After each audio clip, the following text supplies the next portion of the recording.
Maíra Goulart, seja muito bem-vinda aqui, muito bom te receber mais uma vez. Tá me ouvindo bem, me vendo bem? Pode abrir o seu microfone, querido, deixa eu abrir aqui. Eu que abro, pronto, já abri. Tudo bom? Tudo ótimo, espero que você esteja me ouvindo bem, me vendo bem. Você só ficou um pouco no cantinho da tela, você consegue... Isso, fica mais no meio. Assim? Tá bom, deixa eu ver. Isso, mais para o meio, vamos ver. Ainda ficou no cantinho. Bom, você vai se ajeitando, você está se vendo aí, né? Ô Maíra, querida, eu coloquei no trecho, bem na hora que o Lula fala das mulheres, da igualdade salarial, importante. Eu queria que você destacasse aí os pontos que você considerou mais relevantes. Aliás, todos, né? O Lula reduziu esse discurso, era um discurso que estava previsto para ser maior, ele reduziu. E aí ficou assim, ficou até melhor, talvez, né? Porque quando você reduz um texto, ele fica mais coeso, né? Fala pra gente, Maíra Goulart, bem-vinda. Bem, bom dia a todos. Eu quero dizer que é um prazer tratar desse tema, né? Em particular, de uma análise de discurso, que é o que você sabe, né? A gente faz lá no Lapicon, a gente trabalha com análise de discurso. E para falar dessa sua primeira pergunta, que é sobre as mulheres, é interessante a gente saber um pouco como é que se faz a análise de discurso. Para você analisar um discurso, você tem qual é o papel, qual é o impacto, qual é o tamanho de um tema em relação aos demais. E sobre isso que eu tenho para dizer o Lula falou muito pouco sobre mulheres, sobre LGBTQIA+, ele, em termos proporcionais, porque é assim que a gente analisa um discurso, né? Um tema em relação aos demais, ele falou muito pouco disso. Ele falou muito mais de questões climáticas, né? O clima aparece como um elemento muito importante nesse discurso que ele apresentou. Então, é um discurso em que essa temática, a temática que está, talvez, no olho do furacão do governo Lula aqui no Brasil, diante dessa indicação, a provável indicação do homem, no STF, Lula fala pouquíssimo dessa questão quando discursa na ONU. Agora, Maíra, um discurso desse tamanho, eu digo não no tamanho na extensão, mas, quer dizer, a abertura da Assembleia Geral da ONU, o Lula vindo é presidente dos BRICS, é presidente do G20, qualquer detalhe, né, qualquer fragmento desse discurso é relevante, né? Ele falou, por exemplo, do Julian Assange, estou aqui ponderando com você, do Julian Assange ele falou en passant, muito rapidamente, mas falou. Quer dizer, fica ali gravado. Isso tem algum... Você pondera alguma coisa com relação à sua análise do discurso, com relação a isso? Perfeito. Outra coisa que eu acho importante a gente ter quando a gente faz uma análise de discurso é ler o texto na íntegra. E pegando esse texto na íntegra, fica muito também nítida talvez qual tenha sido a linha mestra desse texto, né? Que é se mostrar não, melhor do que isso, reassumir o papel do Brasil enquanto um país vocacionado ao multilateralismo. É isso que ele quis deixar. O Brasil é um país cuja tradição diplomática o vocaciona para o multilateralismo, tanto que o Brasil foi o país escolhido para ser o abre-alas, né, fazer os discursos de abertura na Assembleia Geral, porque se vê nele um país vocacionado a ocupar esse lugar de construtor do multilateralismo global.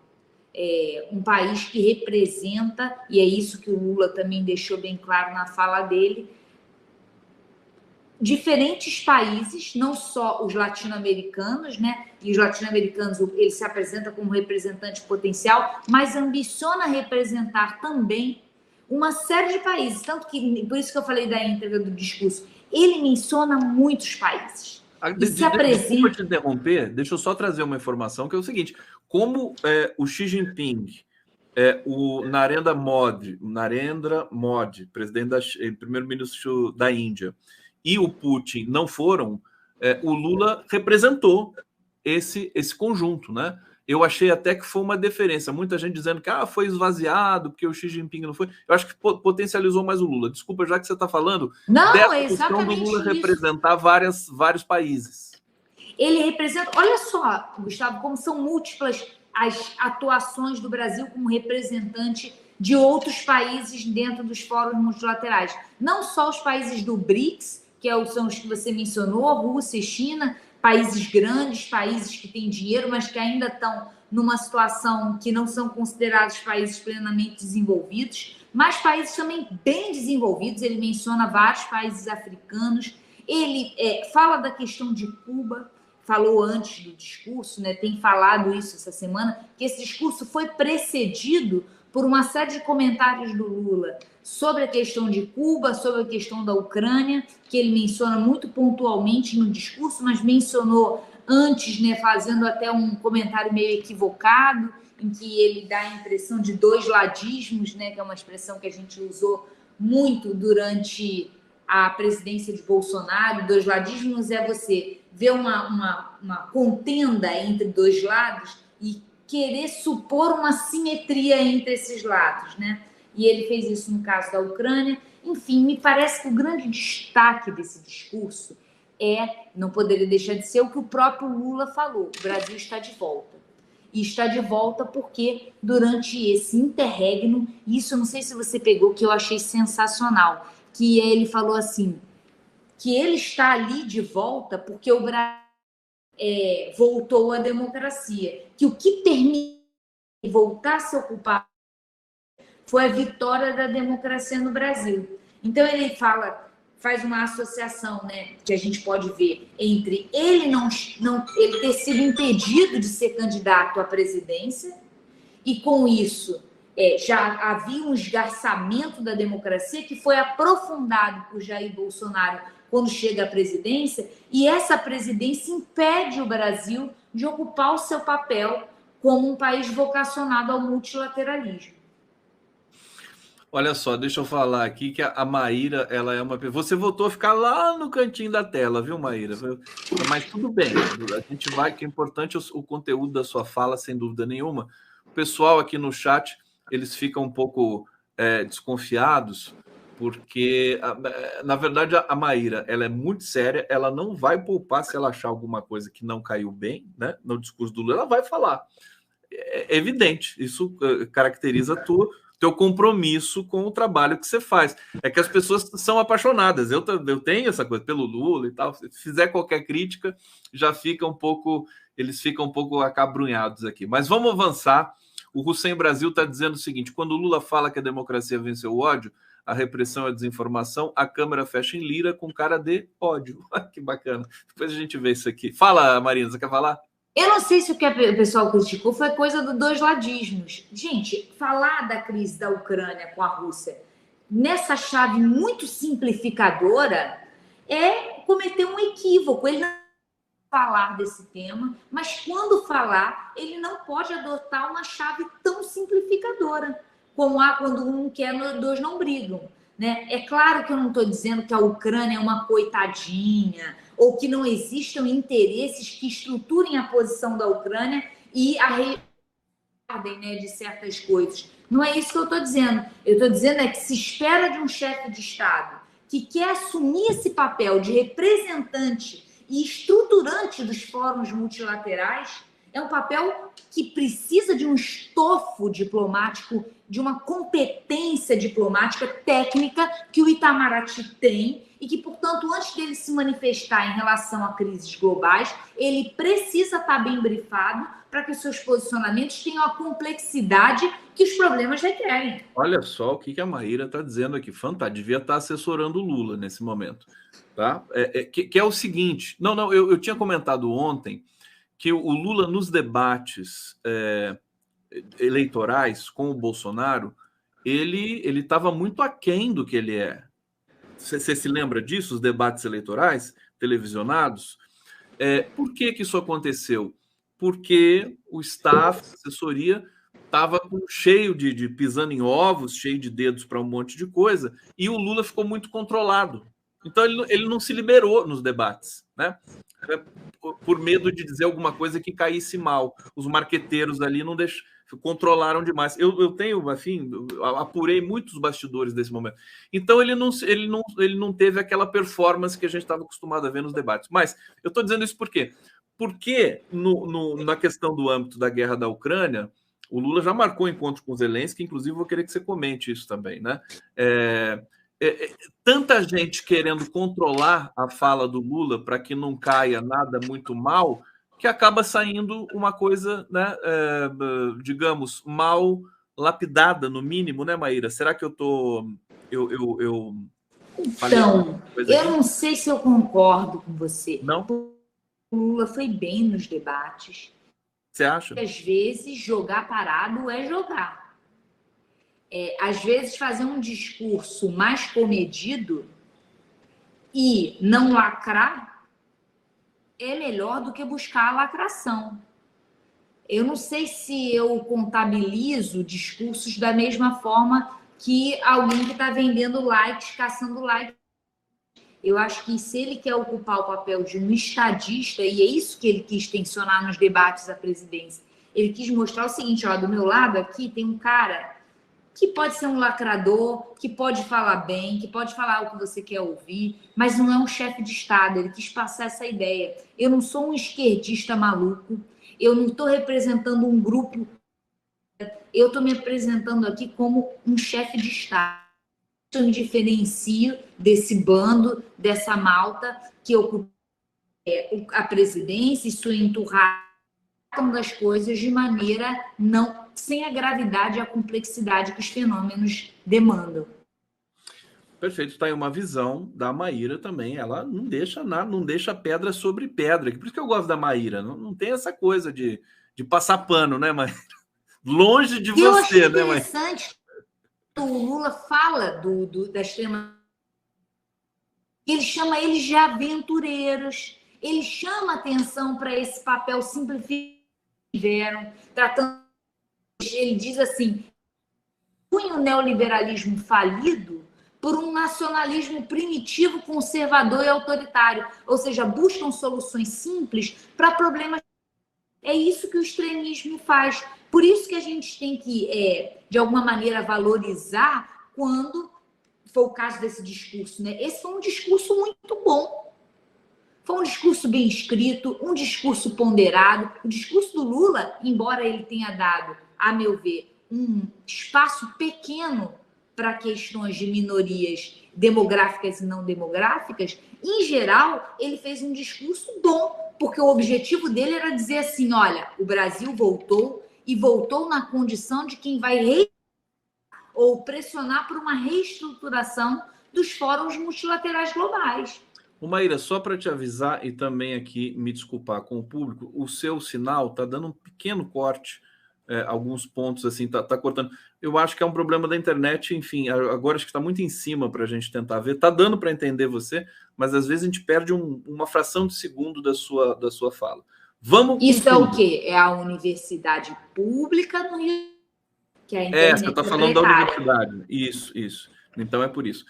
O Hussein está dizendo aqui, enciumou, Conde, um beijo para a Mairinha. Eu brinquei com o Hussein aqui, que ele falou Luninha, agora está chamando a Maíra de Mairinha. Está muito atrevido esse Hussein. Vou penalizar você daqui a pouco, viu, Hussein?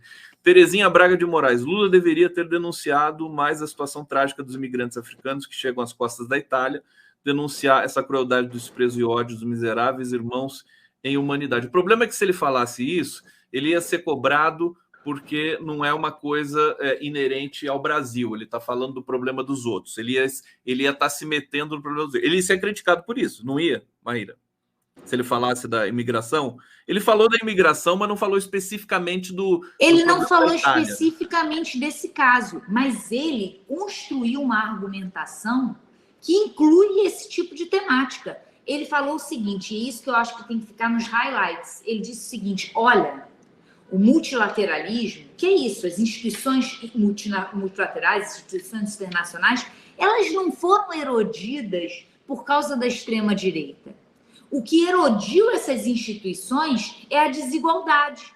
É o fato delas não combaterem a desigualdade econômica entre os países, ele disse isso, e a desigualdade política, ou seja, a desigualdade em termos de soberania.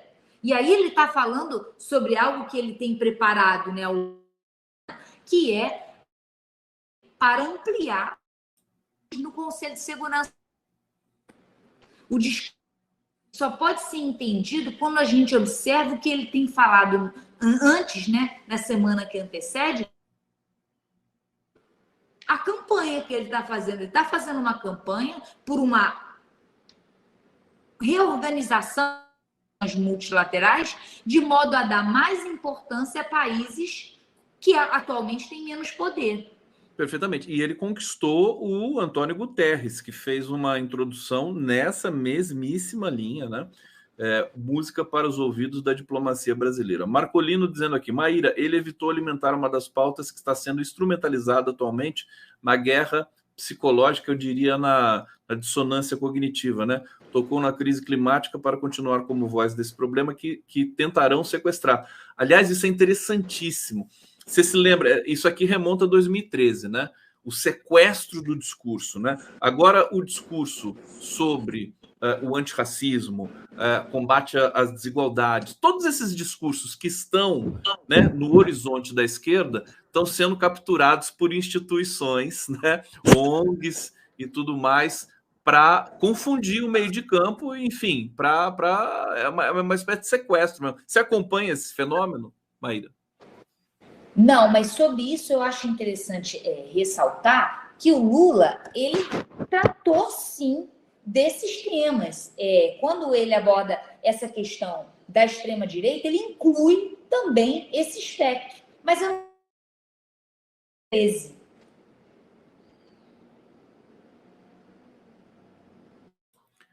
Agora você congelou e ficou. Congelei? Congelou e emudeceu. Vamos lá. Não sei o que você fez aí. Eu só mudei o iPad de lugar. Não, acho que agora estabilizou, então. Pode seguir. Se der um problema, eu te falo. Não, eu estava te perguntando o que você estava querendo dizer sobre junho de 2013, porque eu não entendi. Não, porque 2013 foi a pauta ali dos 20 centavos foi meio que sequestrada por grupos de extrema-direita, né? Eles sequestraram esse discurso e tomaram conta da movimentação. Mas agora tem uma coisa mais sofisticada, né? O discurso, por exemplo, da questão das cotas e tudo mais, da indicação de mulher negra para o STF, foi capturado por um grupo que, naquela época lá, estava a favor da Lava Jato, simplesmente. Ah, você tá criticando aqueles que estão criticando o Lula por não indicar uma mulher para o STF, porque eu estou no contrário. Eu acho que ele tem não que é indicar uma mulher. simplesmente isso. Não é simplesmente isso. Eu estou dizendo o seguinte, deixa eu até trazer você mais para perto aqui para me fazer entender. Eu sou a favor de uma mulher negra no STF, né? É uma posição que eu tenho sustentado desde a indicação do Zanin, que eu fui contra, né? E tenho o direito de me manifestar sobre isso. Agora, o detalhe é que a pressão para que se nomeie uma mulher negra, ela foi capturada por um grupo de elite, entendeu? E que, mais importante do que isso, não significa, né, esse grupo capturar esse discurso, não significa que eu tenho que deixar de defender uma mulher negra no STF. Significa apenas que tem que demarcar esse território, entendeu? Perfeito. Não, eu não poderia concordar mais. Eu acho que pautas boas, muitas vezes, são instrumentalizadas por grupos com os quais a gente não concorda, grupos que não estão agindo de maneira republicana, que estão instrumentalizando a pauta para apenas desestabilizar o governo. Eu posso te dar um exemplo dentro da minha casa. A pauta em favor de um reajuste maior para os servidores públicos. Ela, muitas vezes, e essa é uma luta que a gente trava dentro do movimento sindical, ela é instrumentalizada por grupos que querem fazer uma oposição cega ao governo e que, por sua vez, serão instrumentalizados por uma extrema que usa esses para desestabilizar o governo. Então, assim, pautas nobres usadas por grupos com interesses republicanos ou não. Isso faz parte da política. Isso não quer dizer que a gente deve abandonar essas pautas, que a gente apenas deve demarcar o seguinte, olha, tem grupos que estão cruzando uma linha e transformando de batalha que pode desestabilizar esse que é um governo que não é da esquerda, não é da Maíra ou do Gustavo, é um governo que precisa dar certo. Se esse governo A alternativa é o esgarçamento do tecido democrático, que nos últimos 4 anos. Congelou aqui, bom, mas ela finalizou, tá certinho aqui. Deixa eu trazer mais comentários do nosso público. Ricardo Garcês, o discurso do Lula foi maravilhoso e corajoso. Aqui a Márcia está dizendo que o gado está alucinado. As pessoas ficam, os bolsonaristas, né? Toda vez, né? Esses fóruns internacionais, eles ficam muito abalados com a ausência do Bolsonaro e a presença do Lula, né? Então, só para registrar isso aqui. Hussein Brasil, além do conteúdo impecável, firmeza e tranquilidade do Lula, um show de estadismo, soberania altiva e ativa. Obrigado, presidente Lula. E agradecer aqui a Benalva dos Santos Lima. Maíra, o Lula pode ser considerado o líder, o chefe de Estado mais importante do mundo hoje? Eu estou perguntando isso pelo seguinte: a importância dele institucional nesse momento, ela também é inédita, né? Porque ele preside os BRICS, preside o G20, preside um país imenso como o Brasil, e está, digamos, de posse de uma pauta, de um discurso muito potente, muito poderoso, com muito apelo ambiental, fome, etc. Como é que você identifica esse fenômeno com o presidente? Bem, eu acho que se a gente for soft power, que é esse poder que vem do prestígio e não do poder financeiro bélico, sim, eu diria que o Lula é talvez o chefe de Estado com maior soft power nesse momento. Porém, existem outros poderes, como o poder econômico e o poder militar, que dão importâncias, e aí os reais aos líderes. Agora, você o quão pode ser frágil esse lugar do Lula. É isso que eu tenho me dá um certo medo, porque o Lula está se transformando numa janela, né? E só que dentro do Brasil me parece uma postura que está buscando ativamente algum erro para conseguir desestabilizar esse projeto político que está conseguindo êxito não só no Brasil, mas também no mundo. O que eu estou querendo dizer? Eu achei tão ávido pela volta do Brasil e que está colocando um lugar tão de destaque, manifestou pouco em defesa do Lula quando a Lava Jato se voltou contra ele, em defesa da Dilma contra o governo dela. Eu achei que o mundo lavou as mãos desse caso. E eu gostaria de ver que o mundo aprendeu uma lição, mas eu não sei se eu estou vendo. Ô, Maíra, tá congelando um pouquinho de novo? Deixa eu te falar. Eu acho importante você falar isso. Quer dizer, porque o Lula está trazendo essas questões nos discursos internacionais dele. Por exemplo, a reparação ao dano que foi feito a Dilma Rousseff e ao Brasil, de uma vez, né, de maneira muito violenta. E a questão dele, pessoal, que eu acho que demandaria um pedido de indenização, né? Porque ele ficou 580 dias preso injustamente. Ele vai ficar por isso mesmo, né? Como é que fica essa história? Eu acho que ele não trata disso publicamente porque ele não quer falar em causa própria, né? Mas eu creio que a defesa do Lula está verificando essas questões também. Você entende a minha conexão com o que você acabou de falar, né? A reparação... Sim, total. Ele não precisa advogar em causa própria, mas nós precisamos deixar claro o seguinte: olha, mundo, vocês estão vendo esse papel que o Brasil pode cumprir? Esse papel que o Brasil pode cumprir, que fez falta. O Brasil fez falta. As instituições multilaterais, durante esse período, esse interregno, elas foram fragilizadas. Um vazio. Mundo... Eu não estou achando que a gente é a última Coca-Cola do mercado, não. Mas, em termos de fóruns multilaterais, a ausência do Brasil, com Bolsonaro, que existiu foi uma ausência, a ausência do Brasil, tradição diplomática, Bolsonaro rompe com essa... Ela fez falta para as próprias instituições. para a estrutura dessas instituições, o Brasil enquanto um representante legítimo de países não ricos e que cumpre esse papel de fiel da balança, de alguma maneira.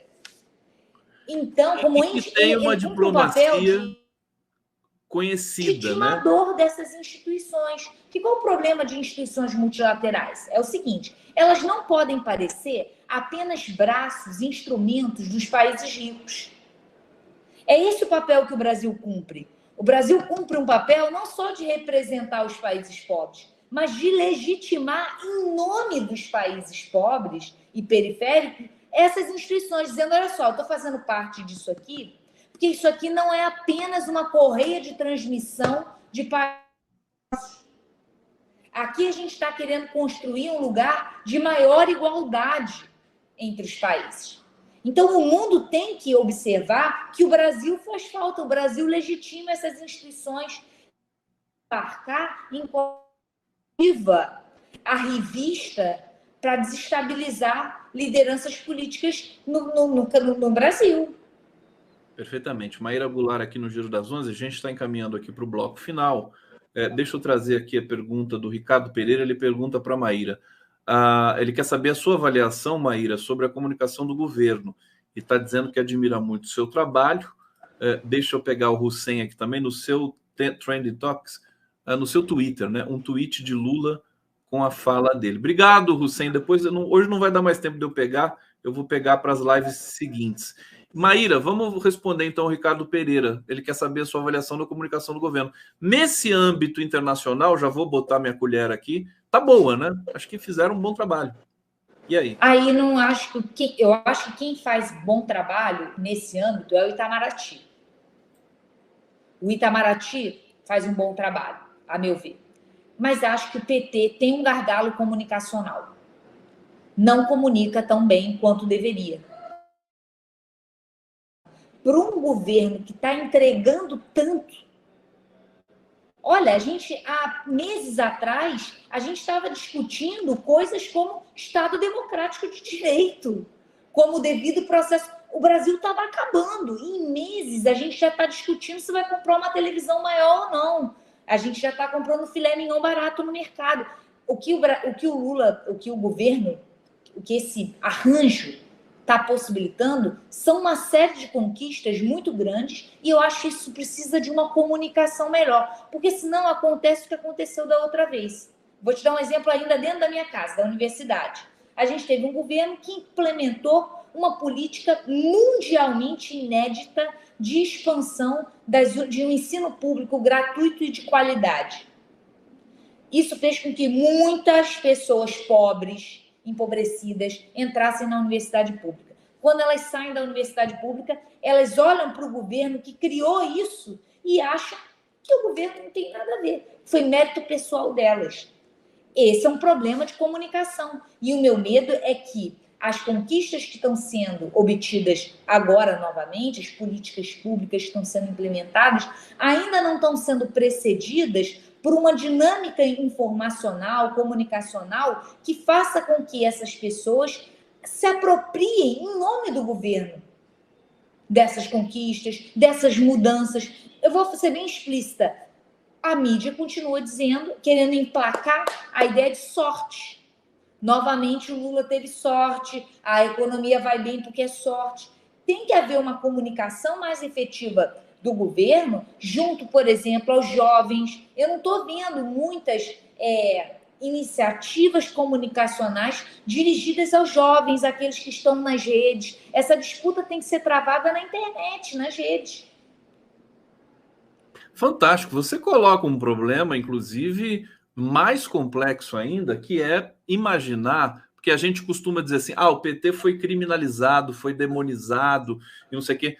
Mas governou, pelo menos, os 13 anos, né? 2 mandatos do Lula e 1 da Dilma, foram governos assim muito bem sucedidos. O Lula saiu com uma super aprovação.